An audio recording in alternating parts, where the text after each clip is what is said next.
Hello, my name is Gary Faessler. Welcome once again to Chefs About Town, the show for people who really love good food.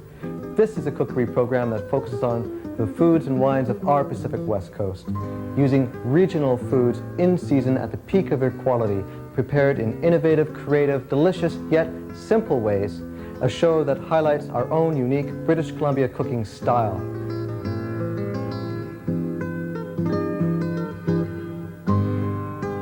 Each week I'm joined by some of BC's most talented food and wine professionals. Together we create dishes that will delight and tease the senses. We'll cover it all, from the basic technique and method of preparing these foods through to the extraordinary presentation. We'll explore spectacular locations around BC. We'll take you air ballooning over the Okanagan Valley vineyards, scuba diving for shellfish off the west coast of Vancouver Island. In Summerland, we'll taste sparkling wine in British Columbia's only champagne cave. We'll travel to the beaches of Quadra Island and experience genuine native Indian cookery. So join us, won't you, for a taste of BC on Chefs About Town, British Columbia's refreshingly different food and wine series.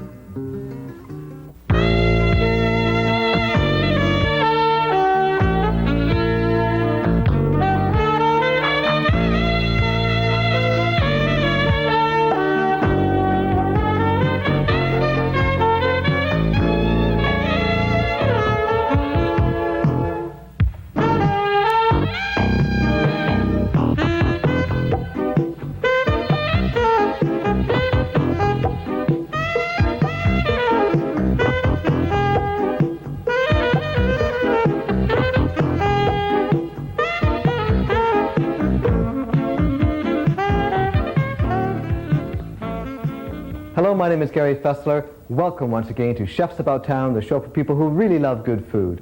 This is a cookery program that focuses on our extraordinary abundant variety of fresh, natural foods we have here in British Columbia. Each week, our guest chefs help us celebrate these foods by preparing them in creative, delicious, yet simple ways. And my guest today is certainly case in point. She is the head chef of the Raintree Restaurant here in Vancouver, Rebecca Dawson. Welcome, Becky. Hi, Gary. How are you? Good, thanks. Good. It's nice for you to be here. Yeah, nice to be here. Okay, so we've got a few things planned for today. Okay. In the fact that we've got this spring salmon here that I've filleted and deboned. And what we're going to do with that is have a sea urchin sauce with that. Great. Sea urchin veal sauce. I love sea urchin. So I've got a veal stock just reducing on there. We'll just turn up the heat a bit. Okay.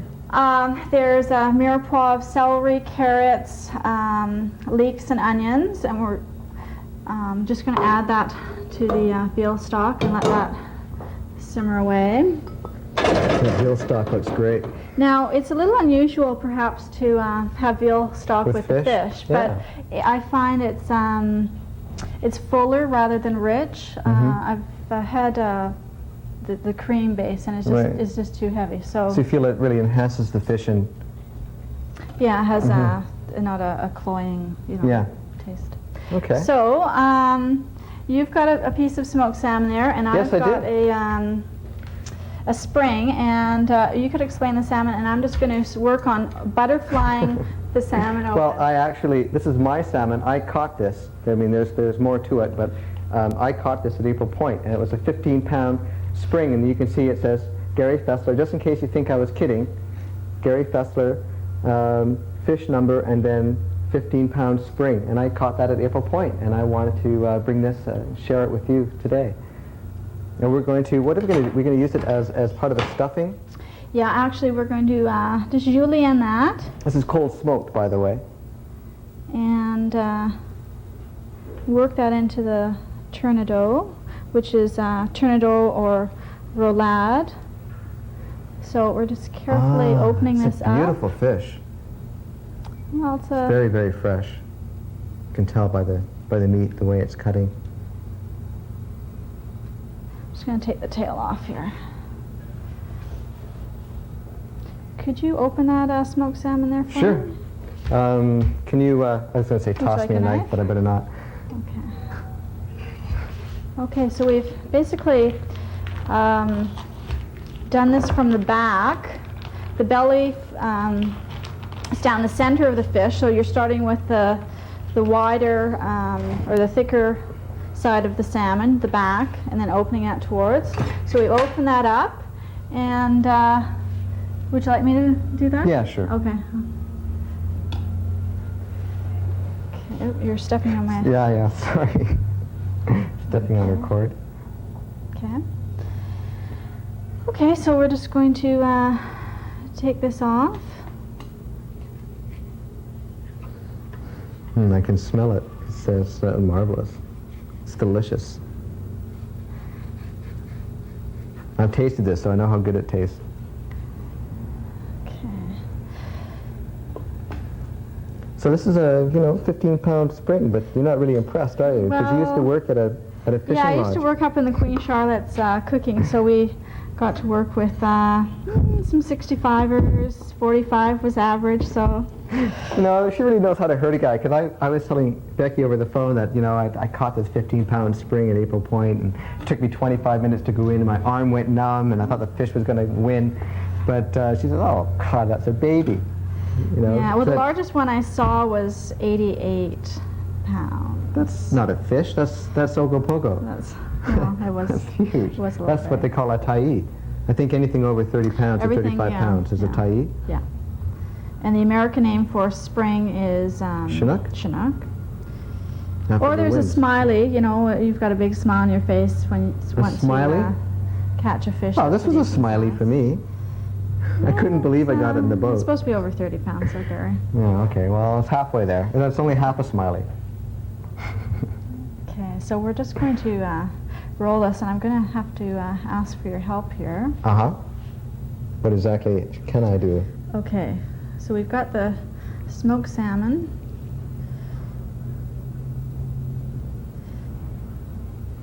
That stock smells great. And very gently, we're going Yeah, do you want me to hold this for you Yeah. while you tie it? Yeah. Okay. The strings have But you've been... marinated the string in oil, Yeah, so they don't... so they taste better. No, Oh. because so it won't stick to the salmon. Okay. It would taste good. Well, it rips the flakes once it's cooked in the oven. I see. If it's not oiled. Right. Right. I love this idea. This is great. Now, if you don't want to fillet the salmon yourself, and I would like to see people try to fillet the salmon, and if you screw up, it's not a big deal. You just try it again, and that's what cooking's all about, trial and error. But you can always get your fishmonger to, of course, to do this for you. So it's really important also when you're tying the string, tie it firmly, but not to break the flesh at all.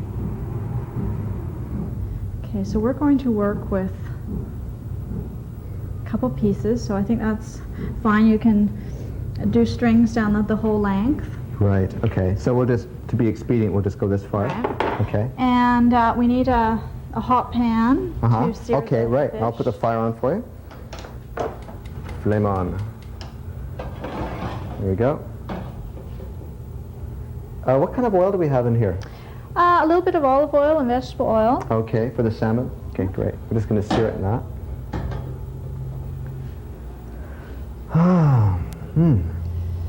So just gently holding it firmly. Oh, beautiful. I think I could eat it like that. You like sashimi, don't you? Oh yeah. Yeah, Well, yeah. except I haven't had a bad experience with.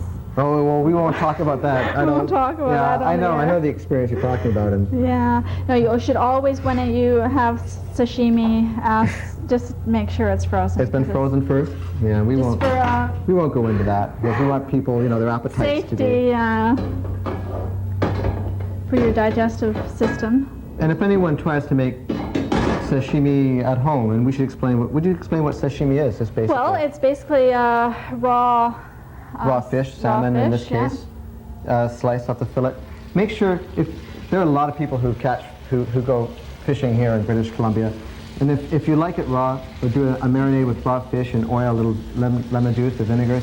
Just make sure that the fish has been frozen first. Doesn't matter how long, as long as it comes to as long as it's solid, flash frozen 24 hours, let it thaw out, and that'll kill any problems, any parasites that might be there. Okay, so I think a little of our wine would be nice in the It sure would. We can stock. actually pour a little bit too. Now, the wine I picked tonight is from Oregon.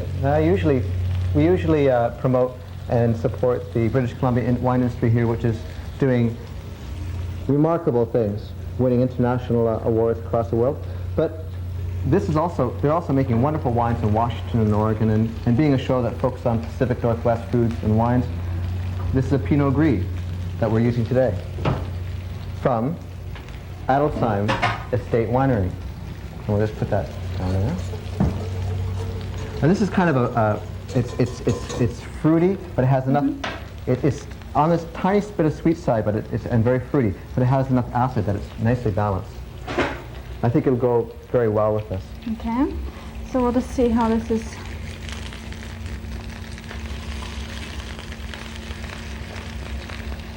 Whoa, beautiful. I'm just going to pour us a little. It's getting quite hot, actually.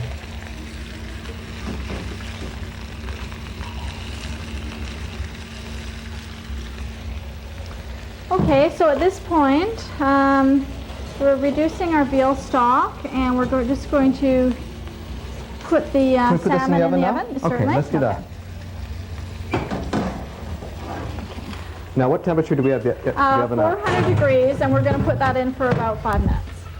Great, thanks. Just 5 minutes, because we don't want to overcook it. Right. Please don't overcook your fish, because it becomes cardboard-esque, dry and flaky and horrible. Now, you know, we were talking about April Point earlier and catching my humongous 15-pound spring. What was this big?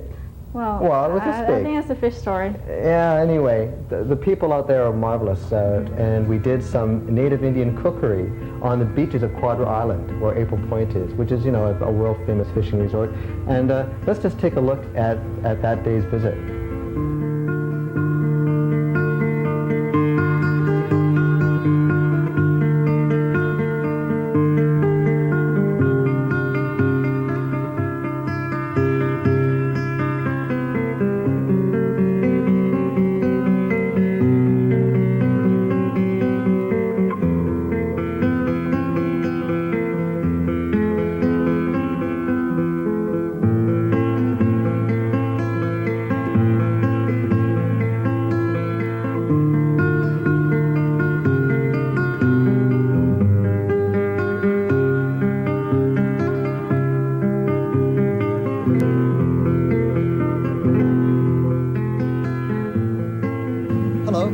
Typically beautiful day at the legendary fishing resort April Point on Quadra Island. This is Discovery Passage behind me. Way up here is my friend Rich Chappell and Eric Peterson are with April Point, and my friend here, Hilary Stewart, accomplished artist and author who is an authority on native Indian culture. And today we're going to be doing some Pacific Northwest Coast cookery. We have some coho salmon, which was caught this morning here at April Point on some cedar planks. We're roasting this over the fire. This is going to be finished in what, about 20 minutes or so, Rich? About 15, 20 minutes. Would you just give us an idea of how you prepared this? These are very fresh coho salmon caught this morning. And the technique for roasting these, the fish are filleted down the backbone and left joined by the belly meat here. Mm-hmm. And the way this is done is this is a steak of cedar split down the middle and bound here so it doesn't split all the way, and the fillet of salmon is slid down, and these thin strips of cedar are woven in on either side of it, and then woven down the edges like this, and the idea is just to splay the salmon out. We bind it at the top with some wire, and we've rubbed a little mixture of sugar and salt on the meat, and then we just place it against the fire. We've got a nice hot fire and a hot day. Very hot. We have some hot. fish heads over here too. What's this about? Well, it wasn't... We're going to eat those? We sure are. Oh. It wasn't customary to waste any part of the fish, and there's no reason we should do that either. Hilary has prepared these. We'll just turn them over. You can see this side is done. It's ready. We'll turn them over like that. It doesn't take long. This meat is about 1.5 inches thick. These would be about 25 minutes before they're done. Okay. And they're They're delicious. going to be spectacular, yeah.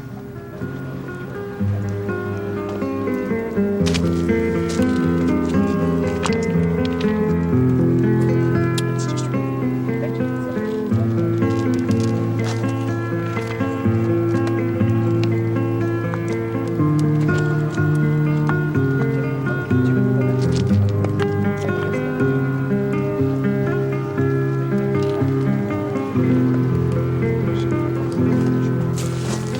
Hi, Hilary. Hi, Gary. So we're going to do some native box cooking. Yes, we're going to use a bent wood box. That is a box that's made all four sides of one cedar plank with the corners bent and one corner sewn together. And the method is that you put water in the box and then take red hot rocks out the fire, put that into the water, which will make it boil. Right. And then we put this grid in and put the clams and later the prawns into there. And So the steam. it's like will cook them. steaming. Yes, they're steam.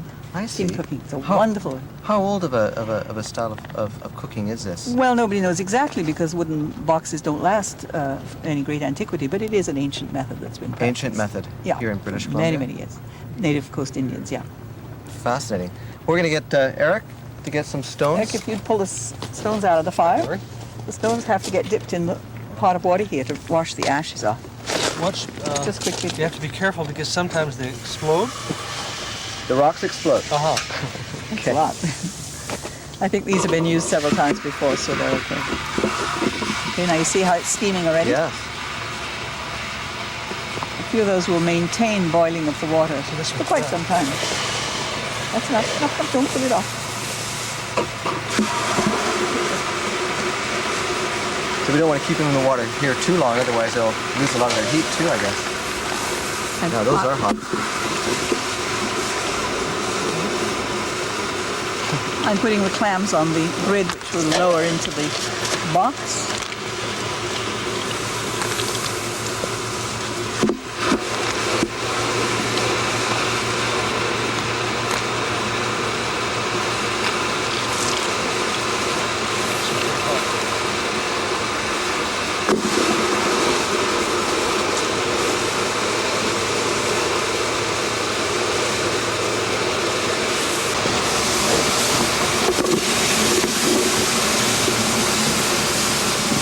Now we'll get our mat and cover the... And then we cover it with a mat to help keep it steaming. And leave it for a while. How long do we leave the shrimps and the clams steaming here? Oh, in the not box? very long, about 10 minutes or so. 10 minutes? Yeah, they'll- and they'll cook. just till the clams open? Yes. You can leave them longer and cook them longer, but they're nice. Once they've opened, they should be Once done. they've opened, that's it? So just a few more minutes? Yep, take a little while. Not long. Look at this steam, it's amazing. Yeah, you see how it maintains. this works. Yeah, it continues for quite a while. And then if you're cooking, say, deer stew or something, and the water gets cooler, then you take out the hot rocks and replace them. The cool rocks, replace them with fresh hot rocks. So you can cook meat this way as Yep, well? Yeah. No kidding. Sure, you can have a deer stew going for A hours. deer stew? Yeah. Wow. And it actually retains the heat that long? Well, you replace the cool rocks Yes, with fresh yes. hot rocks. You see, maybe add a bit of water, keep it going. So- Kind of like a very old crock pot. Yes. Almost yes. type of idea. Yeah. Fascinating. It's going to shoot. Okay, go ahead. Lift out. There they are. Wow. Opened up beautifully. Great. Eric, would you like some? I'd love some, Harry. Thank you. All right. Here's a large clamshell to a plate for you. Pile it full. Try those. Harry, would you do Oh, a present? please. They had a little sauce to dip them in. They'd be even more special. The Well, I don't drippings from know. that salmon would be... Yes, excellent. that would be wonderful.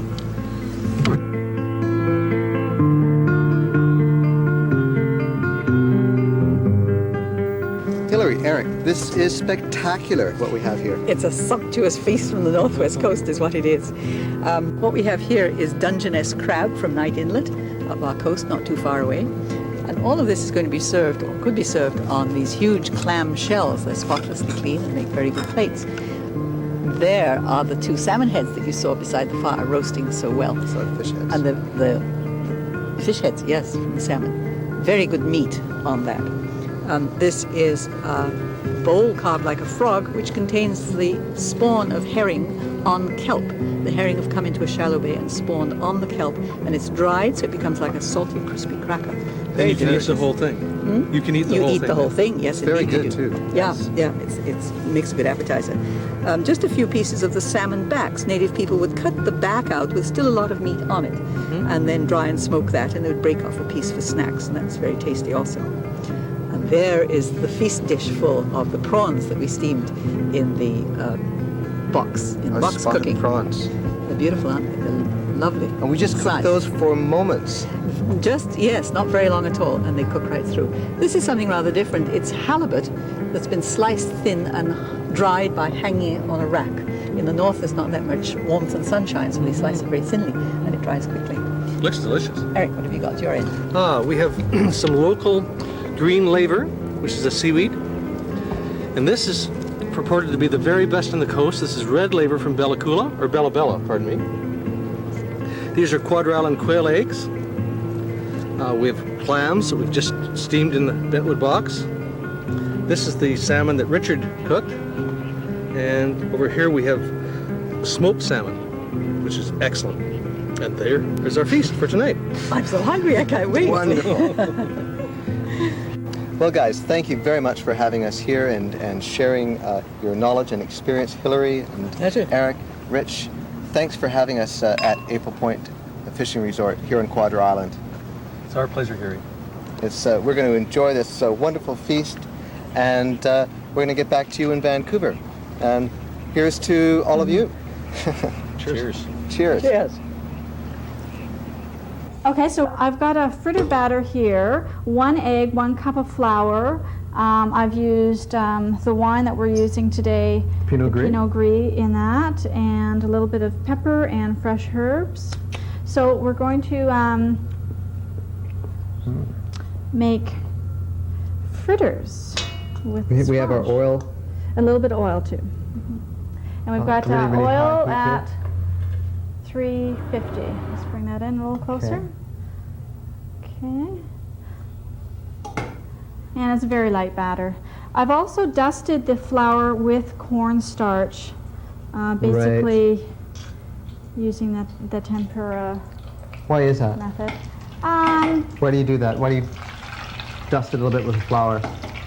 Just so they are, it's basically a variation from tempura that's made with, cornstarch. So these will take very little time, I would imagine, Yes. to cook at this Yeah. at this incredible heat. Okay. Now the mixture inside the squash flowers is your smoked salmon, a little bit of the goat's cheese, the herbs, and some of the sea urchin. The other part of the sea urchin, I'm just going to turn the fritters. Good. I love that sound.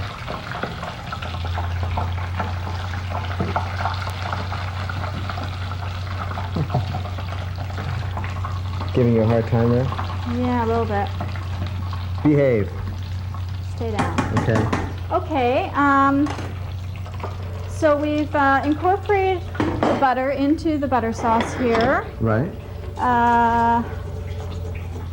We're gonna move the butter away. Sure. Get the lady away. I need an element on. Okay. Which one would you like on? Oh, how about front? You got it. And I'm just going to pour this through a chinois.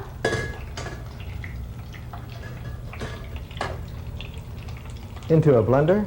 Into a blender, and that's going to separate the mirepoix. Those vegetables. Okay. Okay, and I'm just going to check these fritters once again. And the sea urchin, from which these would be from the red sea urchin, larger sea urchin, that the Yes. spiny. Yeah, we've used those on the show before. They're you can buy them in Japanese town that are already. This has been steamed actually, Okay. and it's a very. Do you want to try some of the product? Yeah, sure. They're It's, they're also extraordinarily prolific sweet. off the shores intertidally, all over the coast of British Columbia. I mean, there's zillions of them. Green, red, purple. Oh, that's The green great. ones are so small. It's Yeah, it's the big red and purple ones that we want to use. Oh, it's nice breeze. Oh. We just have a couple minutes left, so I'm Okay. going to wind this up. Do you want the pan on the fire? Yes, please. Okay. Taste this. It's really good. Okay. Okay. A little bit of oil. That is We've got good. some Chinese amaranth from Herb's Oh, farm. lovely. Put that down here for now. And just gonna take the stems off. And some purslane. I think we'll use the colorful amaranth to be for the base of the plate. Okay, can we put this together in 1 minute? Sure. It's fun having challenges. Okay, do you want to, I'll get the plate that we're going to put the... Okay, do you want me to pour the sauce down on it? Or do you want to do that? Yeah, actually, this is hot. Okay. What do you want in here? Okay, there you go. Not quite hot enough. There we go. Yeah, it's sizzling now. A little bit of pepper. Fresh cracked peppercorn. And then we're just going to build our plate from, if you could take one of the salmon. And Sure. actually I just Guess need, we don't want the string on there, do we? no, actually I'll just use the one here, Gary. Okay. I mean, the string will taste good, but it's still string. Oh dear. Oh no. We There have go. 40 seconds. Our salmon. Oh, Fritters, lovely. could you grab the Yes, yes. Oh, yes, from the squash. the oven, the squash, course. the hidden ingredient. Not to burn myself. Ah. Some sea urchin Okay, sauce. there you go. Can you reach that, Becky? This is a meal And fit a for lovely garnish. Queen Elizabeth, I think. Oh, that's- You were telling me that you cooked for Queen oh, no, I Elizabeth just earlier. tied the Yeah. cheesecloth around the lemons. Yeah, it's so important. And a nice little garnish from there. Oh, actually, we'll just use some flowers or a something. flower. Yeah, There a we flower. go. And that's it. Okay, there you go. Rebecca Dawson, thank you very much for coming over and sharing your extraordinary talent I think we'll with just us. change this a little bit. Very British Columbia cookery, as is representative of what you do at the Raintree Restaurant. And thanks for coming over and sharing this with us. My guest tonight has been Rebecca Dawson from the Raintree Restaurant in Vancouver. For Chefs About Town, my name is Gary Faessler. Until we see you next time, please enjoy yourselves and eat well. We'll see you later. Bye-bye.